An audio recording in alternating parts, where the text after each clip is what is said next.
교회다운 교회, 이게 우리가 꿈꾸는 교회고, 그 교회가 되기 위한 첫걸음은 우리가 바로 그런 모습의 성도가 되어질 때 우리의 모임인 이 교회 공동체는 정말 교회다움을 유지할 수가 있을 것입니다. 지난주에는 두 가지의 말씀을 생각했습니다. 그 첫째는 바로 평안한 교회라고 하는 것입니다. 평안한 교회. 다른 말로 말하면 하나 되는 교회, 일치를 이루는 교회입니다. 각자의 성향은 다르고 각자의 배경이나 어떤 자라온 삶의 환경은 다 다르지만, 그런데 우리는 주님이라고 하는, 그리고 하나님의 말씀이라고 하는 절대 가치 기준을 우리는 공유하고 있기 때문에 우리는 그리스도 안에서, 말씀 안에서 하나 될 수 있고, 그래서 평안을 유지할 수 있는 그런 특징을 가지고 있는 것이 바로 교회입니다. 그래서 주님이 가장 원하시는 것은 주여 저희로 하나가 되게 하옵소서. 이것이 주님이 우리 교회 공동체를 위해서 기도했던 그 마지막 기도, 바로 요한복음 17장에 기록되고 있는 주님의 중보의 기도입니다. 평안한 교회, 하나 되는 교회를 위해서, 그것이 교회다움의 모습이기 때문에 우리가 그렇게 힘을 써야 됩니다. 오늘날 이 지구상에 있는 수많은 교회 공동체들이 얼마나 갈등하고 싸우고, 그래서 분리되고 분열하고 법정 싸움으로 나아가면서 교회가 사회의 지탄이 되고 세상 사람들로부터 비난을 받는 그런 교회들이 오늘 얼마나 많이 있는지 모릅니다. 그런 면에서 우리가 정말 추구해야 될 교회다움의 모습은 평안한 교회, 하나 되는 교회입니다. 두 번째 교회는 든든히 서가는 교회라고 오늘 본문은 말했잖아요. 그래서 든든하게 서가기 위해서는 기초가 중요하다. 그러면 성경적으로 교회의 기초는 무엇보다도 예수 그리스도의 터 위에, 그리스도가 주인이 되어야 되는 거예요. 목사가 주인이 아니고, 장로님이 주인이 아니고, 교회의 큰 역할을 한 사람이 주인이 아니고, 기득권을 가지고 있는 기성신자가 주인이 아니라 교회의 주인은 오직 예수 그리스도, 그리고 모든 구성원들은 그 주님의 터 위에서 신앙을 세워가고 교회를 세워갈 때 그 교회가 든든하게 서가는 교회가 된다. 사람에 의해서 좌우되는 교회는 흔들리는 교회일 수밖에 없는 것입니다. 또 하나의 기초는 말씀이죠. 누구든지 나의 이 말을 듣고 행하는 자는 그 집을 반석에 의해 지은 지혜로운 사람 같다. 그래서 교회가 철저하게 하나님의 말씀에 기반하고 하나님의 말씀에 기초해야 된다. 우리의 신앙도 마찬가지라는 거죠. 그래서 이렇게 되어져야 정말 교회다움을 유지할 수 있다는 것입니다. 자, 오늘은 우리가 교회다운 교회의 모습 세 가지를 이어서 생각합니다. 그 세 번째는 주를 경외하는 교회가 되어야 한다라고 하는 것입니다. 온 유대와 갈릴리아와 사마리아 교회가 평안하여 든든히 서가고, 그다음 그런 교회의 내내적인 모습이 두 가지이죠. 주를 경외함과 성령의 위로로 진행되는 교회였다. 그러면 먼저 주를 경외하는 교회. 여러분, 성도라면 당연히 주님을 향한 경외심을 가지는 게 당연합니다. 이 경외라고 하는 사전적 의미를 보면요, 너무 쉬운 거예요. 글자 그대로 경자는 공경한다, 외자는 두려워한다, 이런 뜻이거든요.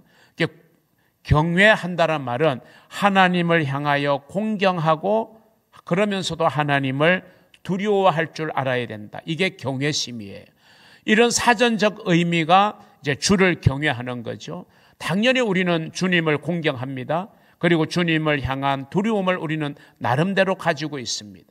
그래서 내가 말씀대로 살려고 애를 쓰고 주님의 기쁨이 되기를 위하여 애를 쓰는 이유 중에 하나가 우리가 주의 두려우심을 알기 때문에 우리는 그렇게 바울의 고백대로 두렵고 떨림으로 너희의 구원을 이루어 나가라, 이렇게 우리에게 권면하고 있잖아요.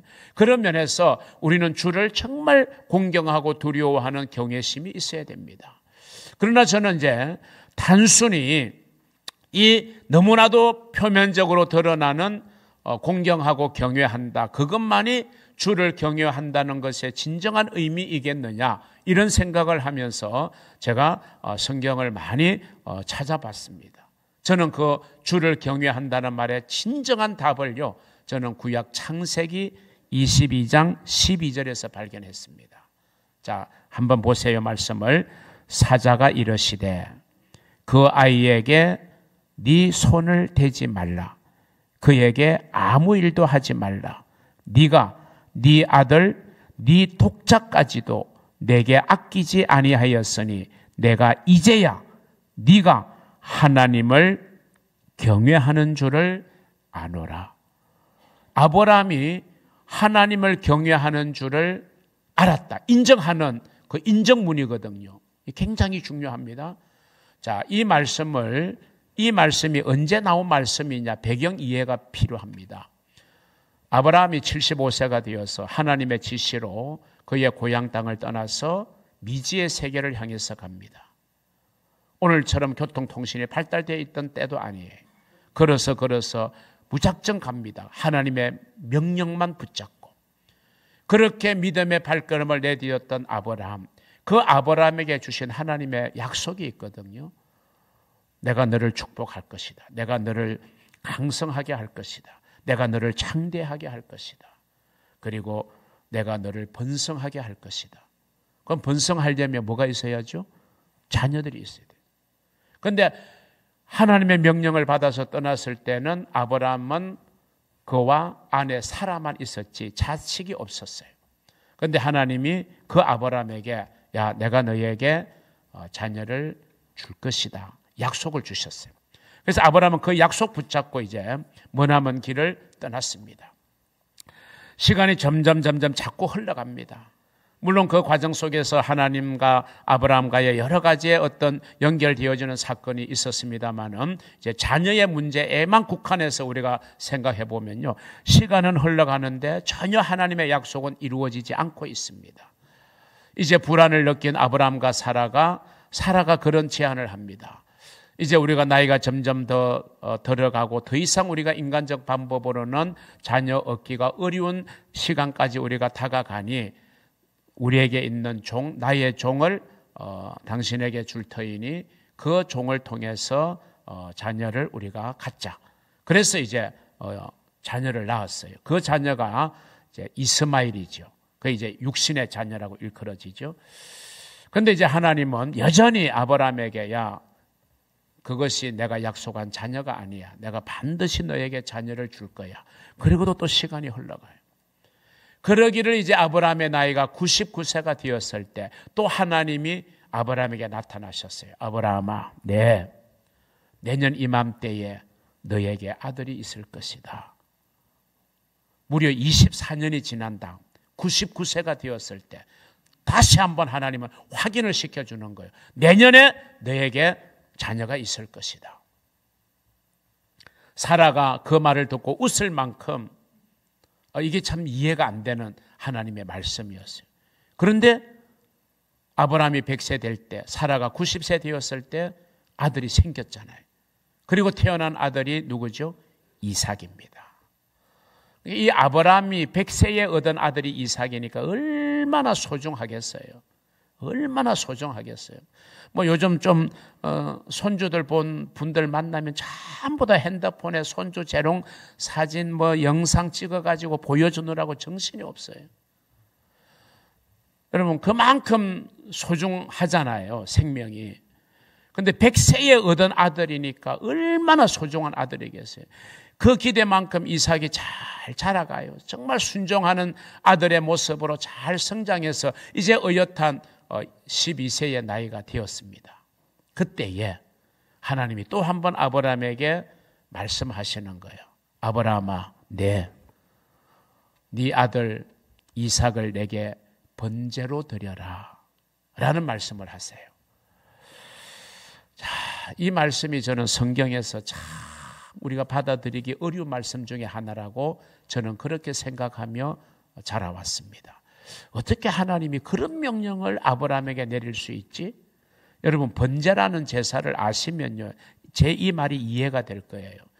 5가지의 제사가 있는데 그 중에 기본이 되는 제사가 번제인데요, 번제의 특징은 뭐냐면 재물을 하나도 남기지 않고 100% 재물을 불에 태워서 그 연기를 하나님 앞에 올려드리는 제사가 번제예요. 그게 레위기 1장에 자세하게 기록되어 있어요. 그런 번제를 드리라는 거예요. 솔로몬이 왕이 되고 뭐 했죠? 소로 1000번제의 희생을 드렸어요.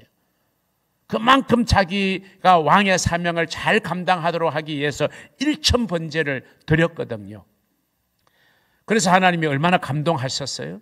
그런데 또 솔로몬이 구한 것이 또 지혜로운 마음을 구했기 때문에 하나님이 얼마나 기뻐했는지 덤으로 부와 영광까지 솔로몬에게 더해 주셨잖아요. 그게 번제거든요.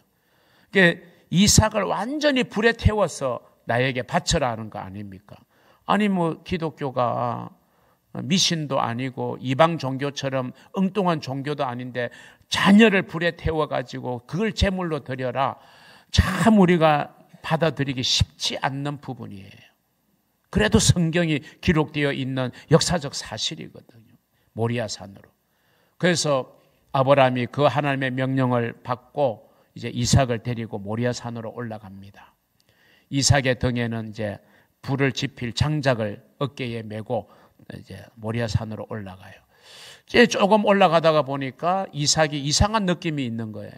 그동안에 보았던 아버지가 제사를 드릴 때는 제물이 있었거든요. 짐승의 제물. 그래서 물어봅니다. 아버지, 번제에 쓸 나무는 있는데 제물은 어디에 있습니까? 물어보는 거예요. 야, 아브라함의 마음이 어떻겠어요? 철렁 내려앉았을 겁니다. 어떻게 이삭을 보고 네가 제물이라고 말할 수 있겠어요? 아브라함이 부모의 마음으로. 그런데 아브라함이 지혜롭게 말을 해요. 기도의 사람은, 믿음의 사람은 언제나 어떤 순간에도 하나님이 지혜를 주셔서 지혜로운 말을 하게 돼요. 또 그렇게 해야 돼요. 제물은 하나님이 준비하실 것이다. 이렇게 말해요.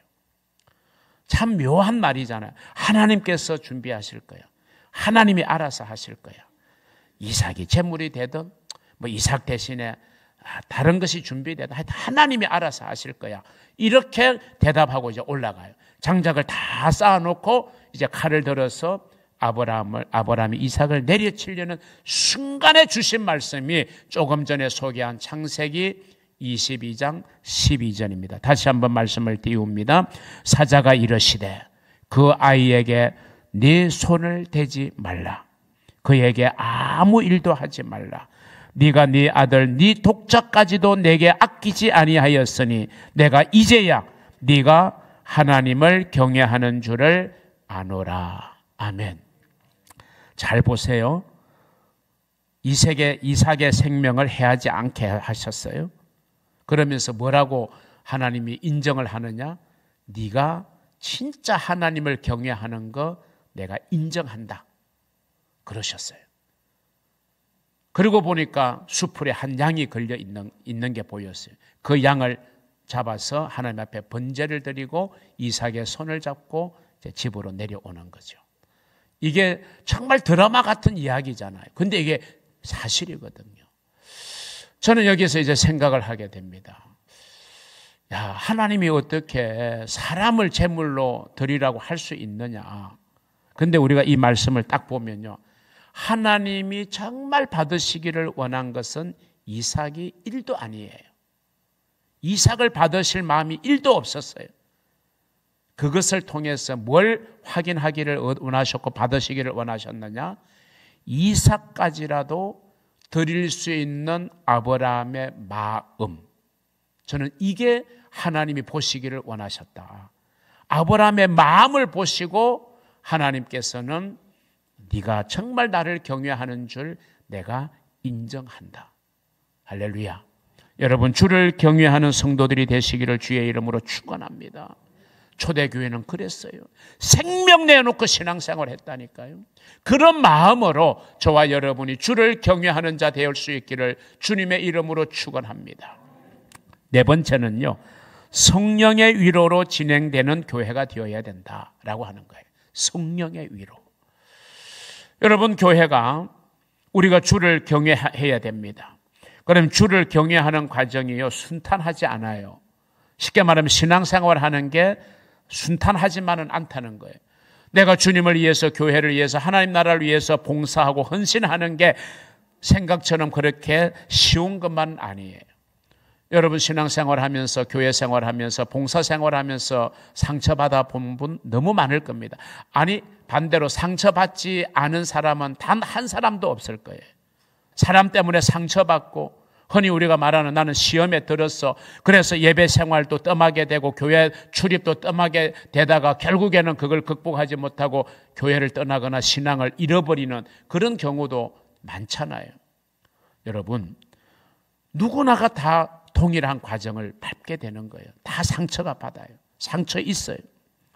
그러면 그 상처를 우리가 어떻게 해결해야 되느냐 이게 중요하거든요. 여러분 약국에 가면 수 없는 종류의 연고가 있어요. 그런데 여러분 손이 끓여서 피가 나요. 아무 연고 바르면 상처 안 물지 않아요. 아니 피부병이 생겼을 때 피부병에도 피부의 그 병의 종류에 따라서 바르는 연고가 다양하기 때문에 우리가 전문 의학이라 그러고 그래서 의사의 처방을 우리가 있어야 그 약품을 구입해서 발라야 효과가 있는 거잖아요. 상처에는 그 상처에 적합한 연고를 발라야 되는 거예요.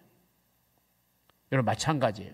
우리가 주의 일 하다가 신앙생활 하다가 마음 상하고 시험 들고 사람들로부터 상처받고 교회 일 열심히 봉사하는데 비난 들어야 되고 알아주지도 않고 속상한 일도 많잖아요. 그럼 보통 사람들이 그런 상처가 있을 때 어떻게 해결을 하느냐?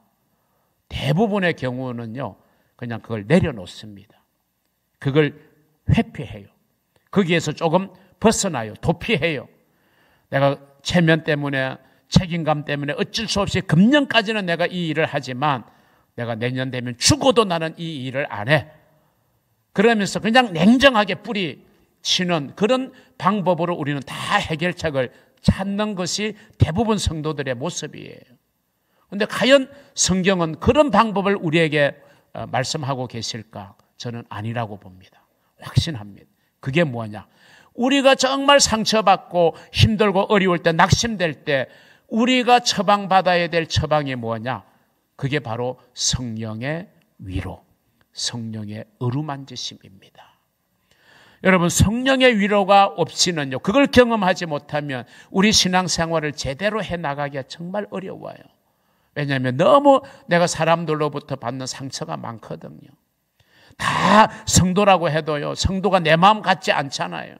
교회 다닌다고 해서 하루아침에 성격이 변하고 행동이 변하지 않잖아요.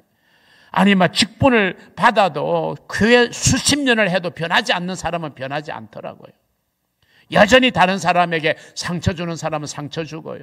언제나 내 중심으로만 생각하는 사람은 내 중심으로만 생각하지 내가 잘못했다, 내가 좀 미흡하다, 부족했다 생각하는 사람이 없어요. 다 남의 탓이고 다른 사람의 탓이에요.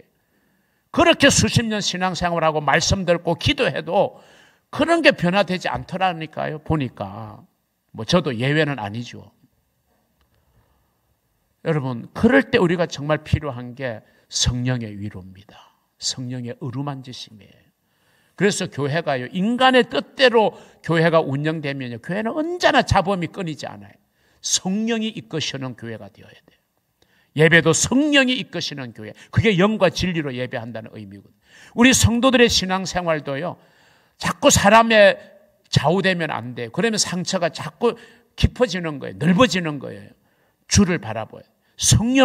성령의 위로가 있어야 돼요. 그래서 성령의 어루만지심이 있어야 우리의 모든 영적인 상처는 아물어지는 거예요. 여러분 선지자 중에 선지자는 엘리야입니다.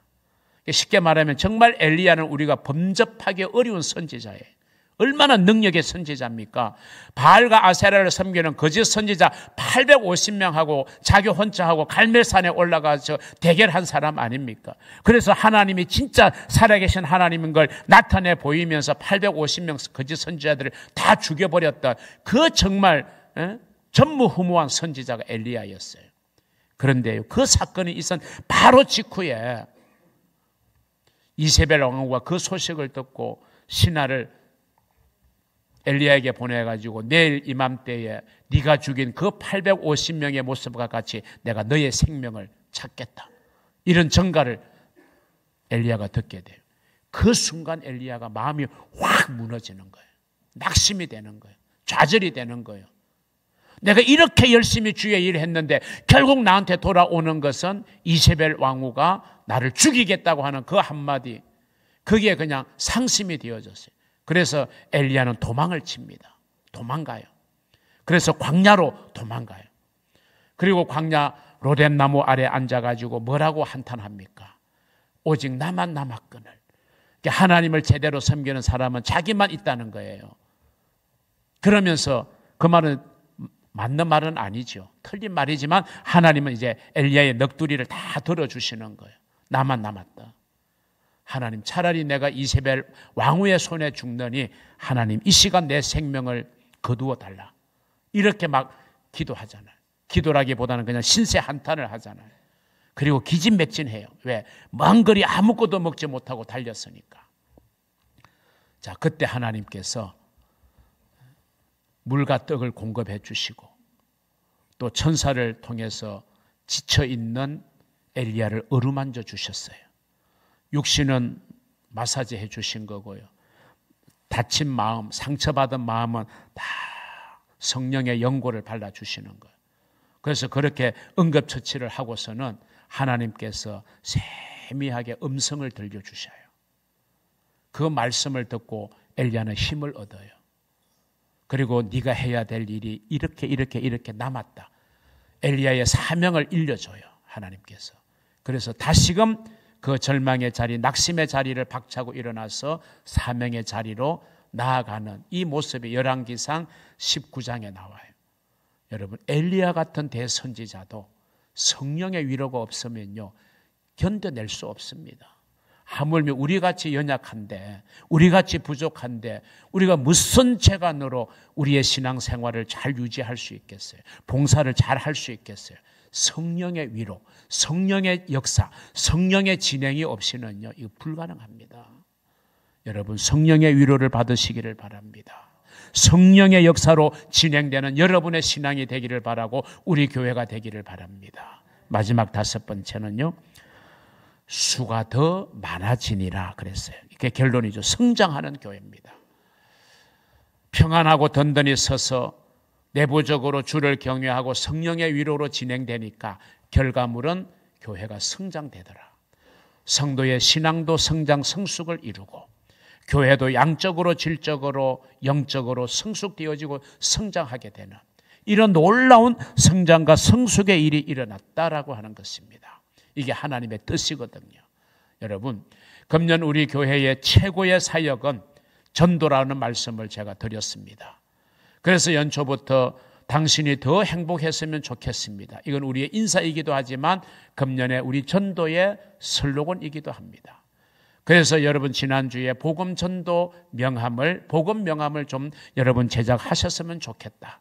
그래서 그 명함 하나 나누어 주는 것으로 여러분이 정말 기본적인 전도에 동참하는 결과가 되고 수가 더 많아지는 성장하는 교회, 여기에 우리가 동참하는 그런 성도가 되기 때문에 그 공동체가 그렇게 움직여지면 우리 교회가 더욱 성장하는 교회가 될 줄로 믿습니다. 계시록 2장 4절 5절은 이렇게 말합니다. 너를 책망할 것이 있나니 너의 처음 사랑을 버렸느니라. 그러므로 어디서 떨어졌는지를 생각하고 회개하여 처음 행위를 가지라. 만일 그리하지 아니하고 회개하지 아니하면 내가 네게 가서 네 촛대를 그 자리에서 옮기리라.